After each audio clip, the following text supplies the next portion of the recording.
too? Well, it was both.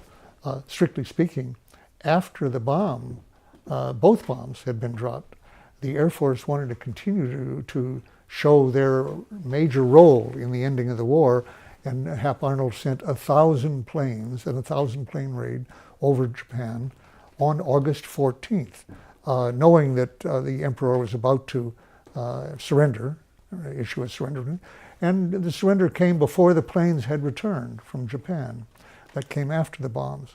So the Air Force was very concerned that at the end of the war, they wanted to be an independent Air Force, free of the Army, which had been in control of them until then, to have a very large Air Force, and in particular to have a large enough industry to support a major R&D, research and development program, so that the Air Force would always have superior weapons, would have the most advanced weapons.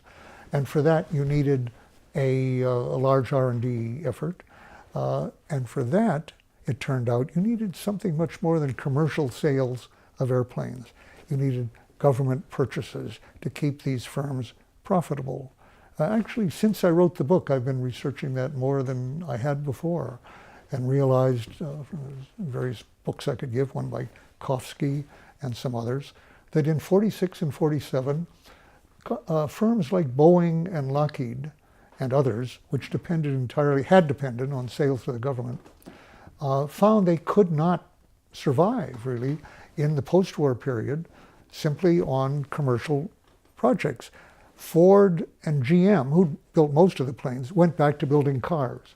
But Lockheed and Boeing found that the commercial airline industry didn't provide them enough sales and purchases really to stay solvent. And so they began lobbying very heavily in 46, 47, finally in 47 and 48, got enormous increases in government contracts at that point. And as I say, from the very beginning, that had to be against Russia. The Cold War had not officially begun at that point, but only Russia had enough targets to justify a large Air Force at that point. I do think, in other words, that from that time on, I now think, and that's not in my book, it wasn't as clear to me even a year ago, I would now say that the Cold War was to a very large extent, from beginning to end, a marketing campaign for subsidization of the aerospace industry.